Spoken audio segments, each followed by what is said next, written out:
Hi, everybody, and welcome back to week 6 of e-learning and music history.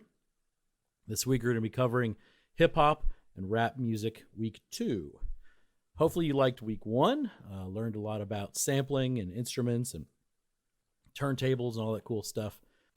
This week, we're going to get a little bit more into the music, both where the music came from, the musical predecessors of hip hop and rap, and really the progenitors of hip hop and rap. So hopefully you enjoy today's lesson. But first, stupid videos.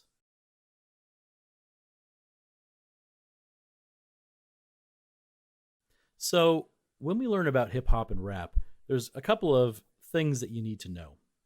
First off, rap was born in a very specific place, New York City, and even more specifically, the borough called the Bronx.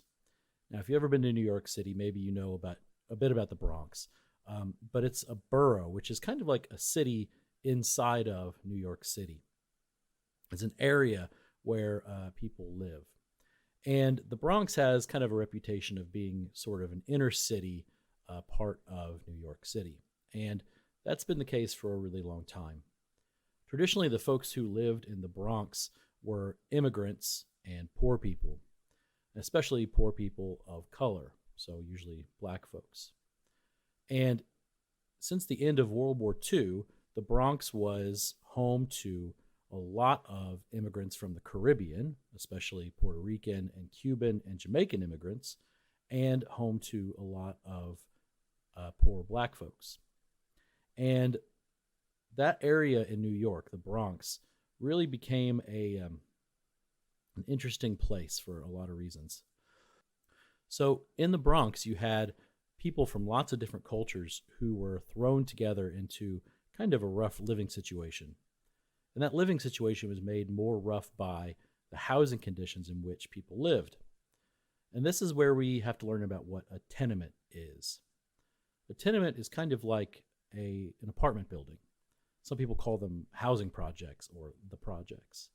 But a tenement is a really tall apartment building, 10, 12, 15 stories tall, and it'll be filled with lots of very, very small, cramped apartments. And each of those apartments is designed to be fairly small so that it's also hypothetically cheap to rent, cheap to live in, and they are meant to be housing for low-income people, which is not a bad thing. Housing for low-income folks is an important thing even to this day. However, tenements were not particularly well kept or well cared for, and they were usually owned privately by landlords. So most of the people who lived in the Bronx after World War II were living in these tenements, these large apartment buildings that were designed for mostly poor people. And the Bronx had earned a reputation for being kind of a rough part of town. There was a lot of crime, a lot of drug use, but there was also a lot of parties. A lot of nightclubs and sort of unofficial parties would happen there all the time. Because it doesn't really matter if you are poor or rich, everybody likes to have fun. And so even though the Bronx kind of gained this reputation of being poor and maybe a little bit rough, it also gained a reputation for having some pretty crazy parties. If we move forward into the 1970s, things really start to pick up. So in the 1970s, these cultures that were living in the Bronx, folks from the Caribbean and poor black folks from the United States, their cultures really started mixing together in an interesting and unique way. The music that those folks were listening to really covered the gamut, and we'll talk more about that music here in a few minutes.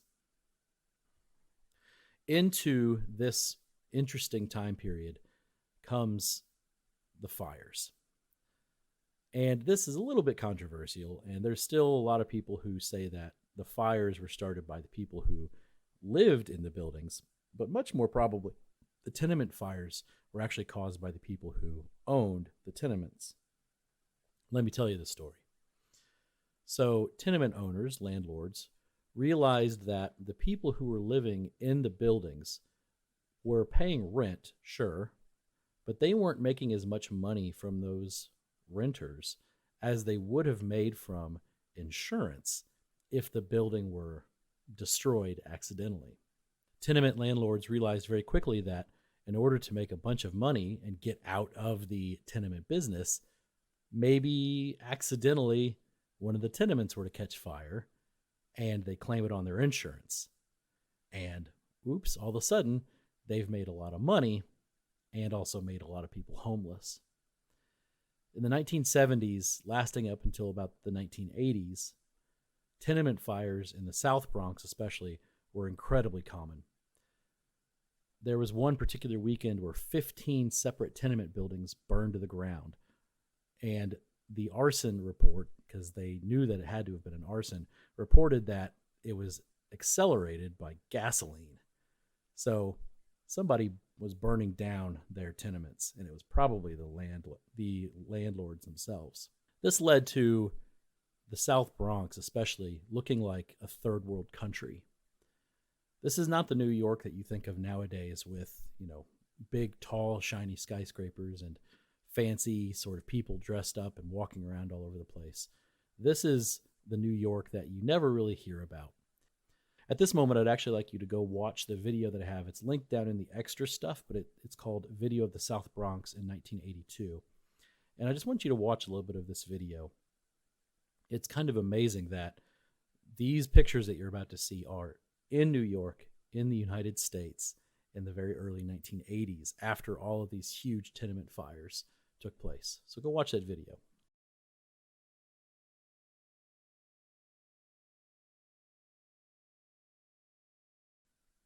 Shocking, isn't it?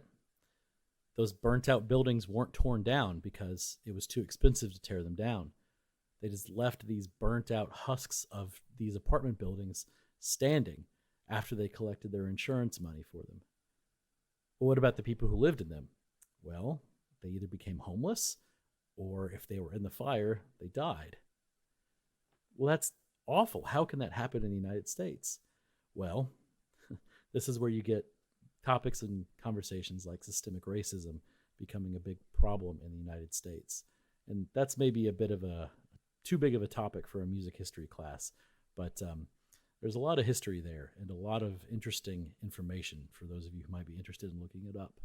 So I would encourage you to explore a little bit more about the tenement fires in the 1970s if you're really interested in all of this. Well, Mr. Smith, what does this have to do with hip hop and rap?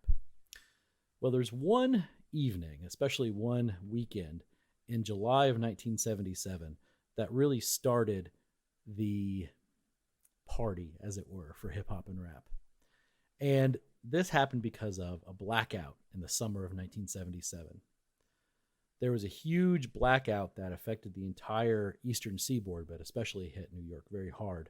And it caused the entire city to be without power for a couple of days. And during that time, especially in the Bronx, people decided to go looting. Now, if you don't know what looting is basically when you break into places and steal everything. And usually you do it in a big group. Looting is not a good thing, and stealing is not a good thing. But that blackout and the looting that followed it are really where a lot of the hip-hop and rap history kind of gets started. There were already DJs playing at parties in the Bronx in the early 1970s. We're going to learn about one of those DJs in a few minutes, a guy named Kool Herc. And DJs like him were already playing parties, already spinning records, and getting people to dance.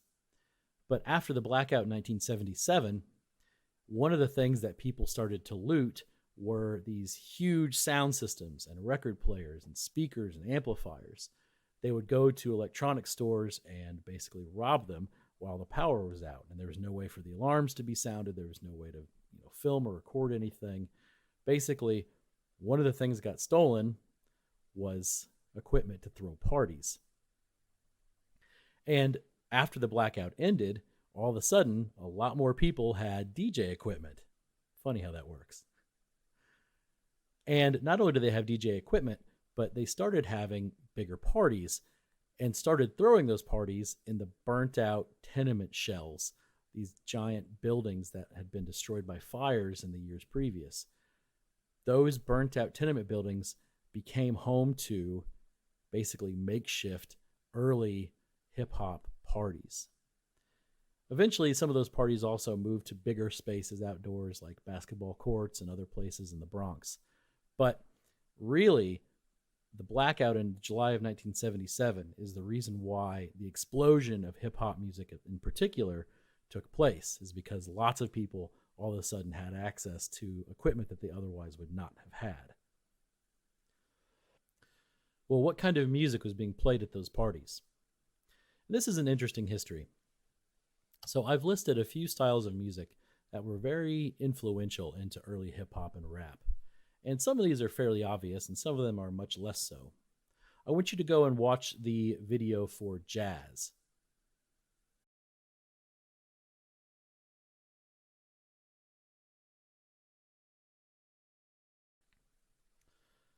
The history of jazz's influence in hip hop has been with it for a long time. If you're familiar with the Harlem Renaissance and the kind of art that came out of Harlem, especially in the 1920s and 30s, you can make lots of parallels to jazz and spoken word poetry and later on hip hop and rap. And if you're familiar with those things, I would encourage you to explore that. If you're not familiar with some of those ideas, maybe go look up some history about the Harlem Renaissance and how it influenced the artistic thinking of Black people in America in the 1920s and 30s. It's pretty interesting. Moving forward, I want to introduce you to a style of music you're almost certainly familiar with, but probably don't like very much, and that is disco. So disco and hip hop are very often classified as like siblings. And that's because they both started to become big styles of music in the United States around the same time, the early 1970s. And disco has a different origin, though, than rap, obviously. Disco is actually a very European style of music. The name itself, disco, comes from the French word discothèque, which is a place where you go to dance. It's like a dance hall, a party hall. And most of the early discos were in Europe, especially France and Germany. The first disco to open up in America was, not surprisingly, in New York City. And the sort of music that was being played in these discotheques sort of became its own thing. The music was meant to dance to, obviously, so it was very fast and had a very strong and obvious beat to it. But it was based a lot in earlier forms of music, especially funk and soul music that we're going to talk about here in a few minutes. It also had a little bit of like kind of a jazz influence and a rock influence, and even a very early electronic music influence. But disco itself became its own genre of music. Most of the stuff that you hear on the radio now, most of the pop music that you hear on the radio now, really is disco. People say that disco died in the early 80s, but that's not true. Disco has remained a part of our music ever since the 1970s. Any song that you want to dance to in a club that has a really strong, easy to follow beat, that's disco, everybody. So I've got two videos for you about the history of disco. One of them is a kind of a slideshow that takes you through some of the really quick stuff, and that's an okay video. So go ahead and start with that one, and then come back here before you watch the Blondie video.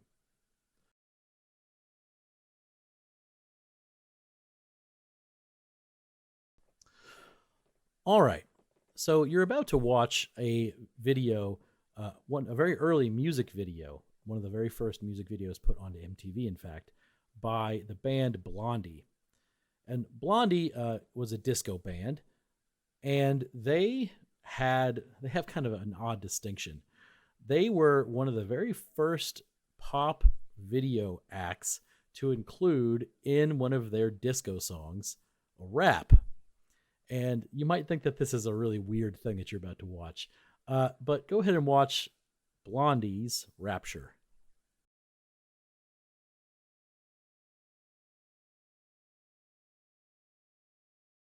Okay, I know that was weird.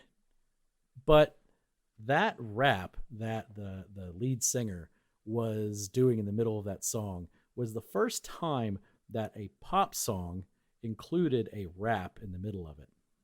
Now, is that the first rap song? No, not even close. Not even close to the beginning of rap. But it's a disco song that includes a rap before rap was really a mainstream or popular thing. That's not an accident. Disco and rap, like I said, grew up sort of at the same time and really in the same place in the United States. A lot of the records that early DJs for hip-hop DJs were playing were actually disco tracks. And I'll explain that whenever we learn about one of the early DJs here in a few moments. So disco, even though it seems very different and very apart from hip-hop, is actually very closely related. And I'll prove that more in a few minutes. Next, let's learn about funk music, one of my very favorite styles of music. And you can't start a conversation about funk music without the band that kind of started it all, Parliament Funkadelic, or sometimes just called P-Funk. So go ahead and watch this short clip of P-Funk playing a concert.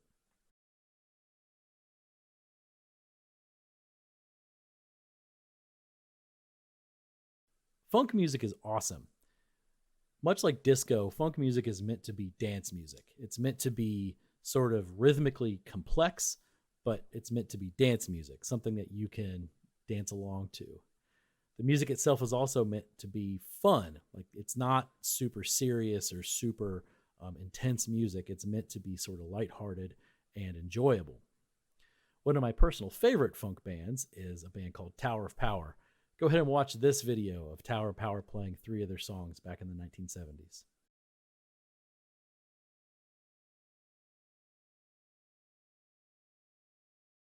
Again, funk music isn't meant to be some serious style of music. It's meant to be fun, it's meant to be entertaining, and it's meant to be danceable. Funk music is still with us. There's lots of bands out there that are still playing funk music. Maybe you're familiar with some of my more favorite ones. You've got bands out there like Wolfpack, Lewis Cole, a little bit of like the Scary Pockets. There's a whole bunch of these bands that are still doing funk style music. Even Tower of Power, that band that you just saw perform, is actually all still out there performing as old dudes now, still playing really great funk music. So funk was a huge influence, again, in hip-hop and rap, because a lot of the early records that DJs were playing also happened to be funk records. Again, I'll prove that to you in a few minutes. The next style of music that we're going to learn about is soul music. And you can't really learn about soul music without learning about the godfather of soul, James Brown. I've got 2 videos for you. I want you to watch them both.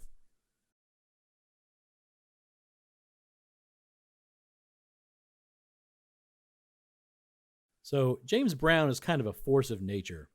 A great singer, a great performer, an amazing dancer, and a good songwriter.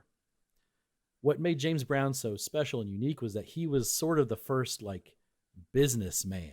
Like, he was a business in the music industry. He had a band, but his band constantly rotated. He would have different drummers and bassists in his group all the time. Basically, he was always looking for the best possible people to fill his band, because his band was expected to play incredibly tight sort of dance music at all times without ever missing a beat. James Brown had very, very high expectations for his group because he was, as one of his nicknames, the hardest working man in show business. James Brown was touring in the United States and the world like crazy when he was at his peak. He was performing sometimes 200-300 shows a year, which if you think about it is a huge number of shows, while recording albums, while selling merchandise. He was really making money as a soul musician. Well, what is soul? Well, soul music is kind of hard to define. Different people have called it different things. Another early soul musician, Ray Charles, thought that soul music was kind of like church music, but without God or without the religion. And James Brown frequently had that kind of feel to it. It was music it felt sort of like gospel, or it felt kind of like church music. It had that sort of fervency to it, but it didn't have any of the religion. It didn't have any of the faith aspects in it. It just had the sound. And soul music isn't slow music. always. Sometimes it was slow, but usually it was this very fast sort of dance music. Sometimes it's hard to clearly draw the line between soul music and R&B, and yeah, it's kind of hard to tell apart. A lot of James Brown's soul music sounds pretty much exactly like the sort of R&B music that you heard in the 1950s and 60s, stuff that came out of Motown. James Brown's influence on hip hop and rap is basically impossible to overstate. As we'll learn later, James Brown is the most sampled artist in all of musical history, and he's sampled almost entirely by hip hop and rap artists. So James Brown's influence on the style of music is impossible to overstate. He's a big deal. Next, let's learn about Mambo music and its influence.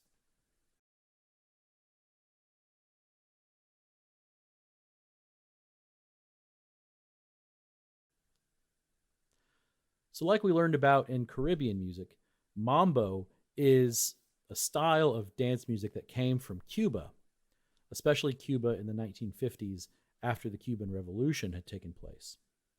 A lot of Cubans left Cuba in order to get away from Fidel Castro and communism, and they ended up moving to New York City, a place where there was already a fairly large Spanish-speaking group of people.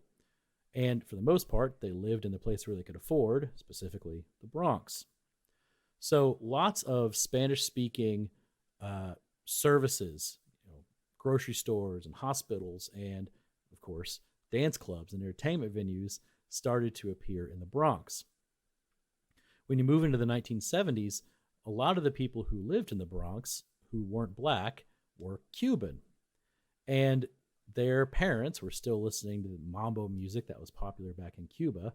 So you had kids, teenagers in the 70s, who had grown up listening to mambo all the time and were now going to these really early hip-hop dance parties.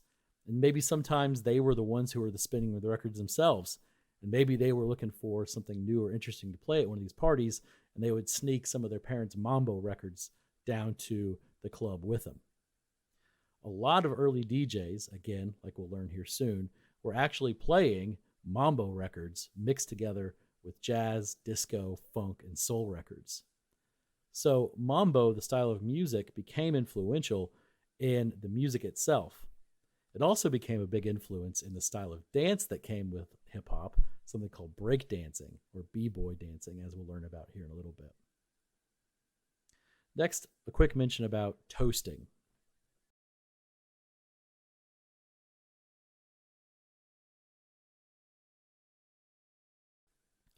We learned about toasting when we learned about Jamaica.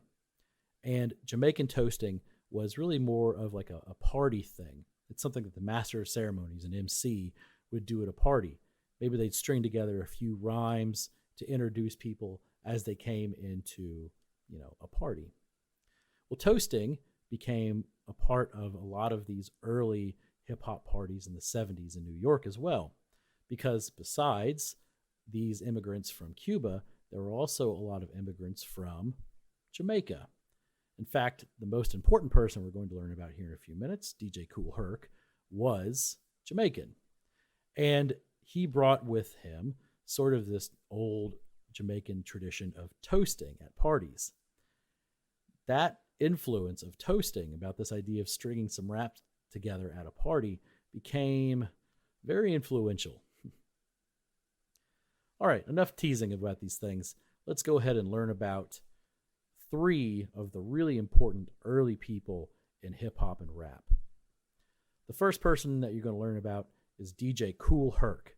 And I've spelled out all that correctly. Kool with a K and Herc like Hercules, H-E-R-C.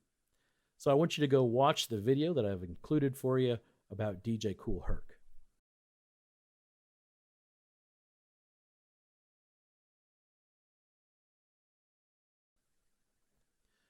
Kool Herc is one of the most important people in early hip-hop and rap, and he gets basically no credit. Very few people really know anything about this guy, but he was really the first guy to kind of make this thing happen. He was from Jamaica, but he was a kid when he was in Jamaica. His parents were Jamaican immigrants, But he learned how to do a lot of things kind of as a kid. He was into speaker building. He was into like electronics and stuff, and was able to build himself these massive speakers. If you go back and watch that video, you can see that he's driving around in that car. And in the backseat of his car are these massive wooden tower speakers that he's got mounted in the backseat of his car, which is kind of like just the most awesome thing ever. But DJ Kool Herc was, as his name would suggest, a DJ, a disc jockey. And he played a lot of these parties and these burnt out tenements in the 70s in the Bronx. He lived in the Bronx in New York City in the 70s. And the kinds of records that he was playing really covered the gamut. A lot of disco stuff, a lot of funk, a lot of soul, a lot of mambo. And he was playing these records at parties and was noticing the spots where people would dance. And maybe if you've been to like a club and you've been out dancing, like really dancing before, you've noticed this before, that some people will like sort of wait before they really show off how good of a dancer they are. They'll kind of let other people, dance maybe out in the middle of the floor and kind of see what everybody's doing. And then they might wait until a certain song comes on, or wait until they feel like people are ready before they really open up and show what kind of dance moves they've got. And Kool Herc watched the people dancing at his parties when he was DJing and paid really close attention to who was doing what and when. And he noticed that a lot of the really great dancers would wait until certain parts of a song, especially the instrumental or the drum tracks, would play, what are called instrumental breaks or drum breaks. And he thought about this for a bit and said, well, wait a second. If everybody is waiting to dance, like all the best people are waiting to show off their dance moves until this one spot in a song, well, what if I were able to keep just that one part of the song going over and over and over again? This is something that Kool Herc called the merry-go-round, but later on it would just be called the breaks, where you just play the drum breaks or the instrumental breaks in some particular disco or funk or soul track. So the legend goes that Kool Herc at a party in the 70s said, hey, everybody, I'm going to try something new tonight. I'm going to play what's called a merry-go-round. And he had two turntables set up. One was playing bongo rock, which was kind of an old disco track. And the other record was playing a mambo track. And he would go back and forth between the two records and would just repeat only the drum breaks from one record onto the next. He was able to do this over and over and over again and just keep repeating those two drum breaks on a record back and forth over and over again. And the people went crazy. And instead of people who were just waiting to dance for one specific spot, they just started dancing and kept dancing and stayed out the entire time. This idea of just waiting for the breaks to dance, but now all of a sudden now you've got nothing but breaks, started to influence the kind of dancing that people would do. And it became what was now eventually called breakdancing. Maybe you know what breakdancing is. I've got a video for you. I want you to go watch the video underneath DJ Kool Herc called Breakdancing.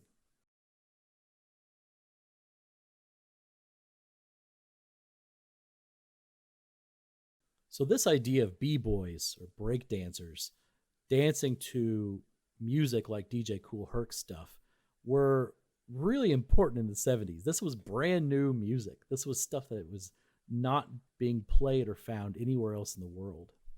But of course, you're talking about mostly a bunch of poor Black and Hispanic kids in burnt out tenement buildings in New York City in the 70s. Nobody is recording this. Nobody is writing this stuff down. There's no real history of this beyond, hey, I was there. I remember when this happened. It's very strange that the history of hip hop and rap, at least at the very beginning, is almost told as like a legend, an oral history more than anything else. Because nobody was making records. Nobody was recording this. Nobody was trying to sell this. It was just party music. You had to be there to experience it. You had to be a part of it to know it. It wasn't outside of that time period or outside of that place. And this is a part of the reason why DJ Kool Herc isn't as famous as he probably should be, because he didn't make records. He wasn't like Grandmaster Flash or the Sugar Hill Gang, some of these other folks who get the credit for being like the first real rappers. He was doing it before any of them, but he wasn't recording things. He was just playing parties. Well, how do we know that it was him?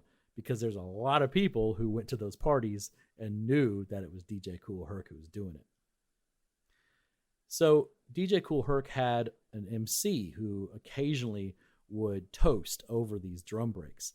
And this was a guy named Kool Herc. Kool Herc, again, another one of these really, really kind of legendary characters that not a lot of people know about, considers himself to be the very first MC. And there's some people who kind of back this up. If you watch the video that I've got underneath Kool Herc's name, you're going to see a guy named Grandmaster Caz do an interview and talk about Kool Herc. So go ahead and watch that video and then come back and we'll talk about it.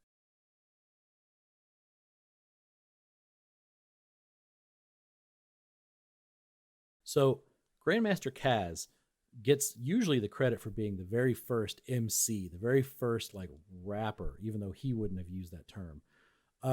And he referred back to this other guy, Kool Herc, as Kool Herc's MC, the guy who would basically do toasting stuff over Kool Herc's drum breaks. And Grandmaster Caz himself is an interesting dude. He's actually quite skilled. You can find some freestyle rap sort of videos with him on YouTube. Again, he's not very famous because this was before people were recording things. This was just like a bunch of people at parties playing records and rapping over them. It wasn't really a thing that was making money. It wasn't a commercial thing. It wasn't a recorded thing yet. So this guy, Grandmaster Caz, has another video that I want you to watch underneath his name in the links. So go ahead and watch that and come back.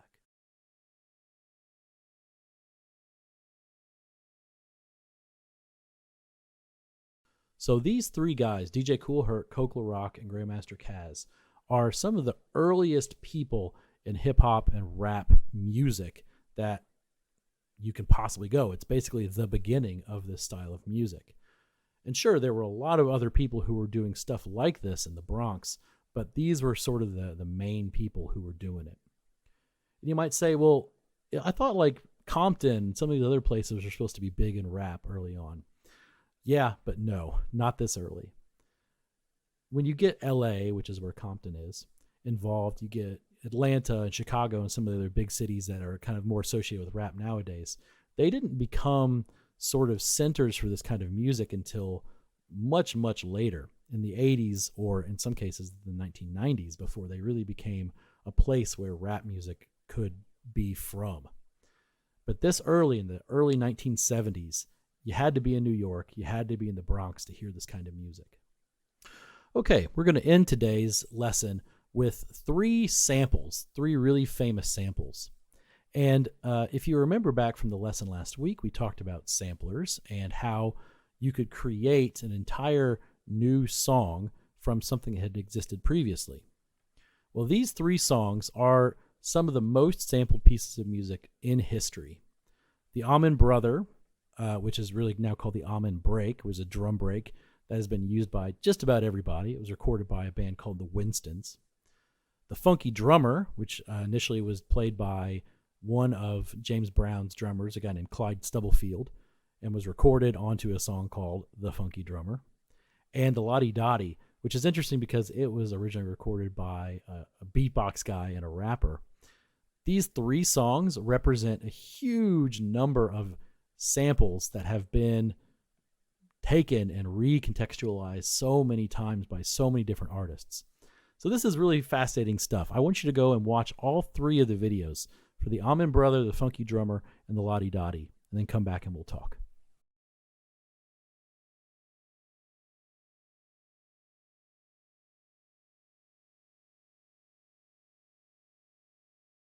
Okay, everyone, I hope you enjoyed watching those videos and those famous samples. Something fun to note here is that last one, the TED Talk about the Lottie Dottie, featured a guy named Mark Ronson, who's a British record producer. And if he looks vaguely familiar to you, it's because he's the guy who actually wrote what most people think is the Bruno Mars song, Uptown Funk. It's actually not a Bruno Mars song. It's actually a Mark Ronson song. He's the one who produced it and wrote that song, and then Bruno Mars just performed on it. That song came out after that video about the Lottie Dottie. So those are some interesting samples that were very influential, obviously, in hip-hop, and then later on in even stuff like jungle and drum and bass and early electronic music. So I hope you've enjoyed this information. I hope you've enjoyed learning a little bit more about the early history of hip-hop and rap. Next week, we'll get a little bit more into this history. We'll learn a bit more about a few people. I would encourage you, if you want to go and look in the extra stuff section that I've included in this in the links. There's a lot of really fun things there, especially there's an old Google Doodle from a couple of years back that lets you like kind of practice or like kind of sort of do a simplified version of what like DJ Kool Herc would have done with playing just the breaks on a couple of records. It's a fun little game, and you should go check that out. Anyway, I hope you all have a great week. There is an exit ticket in the Schoology folder for you, so please just go ahead and get that done, and that'll be your grade and your attendance for this week. And I will see you next week, week 7 of e-learning. Have a good day, folks. Be safe. Bye-bye.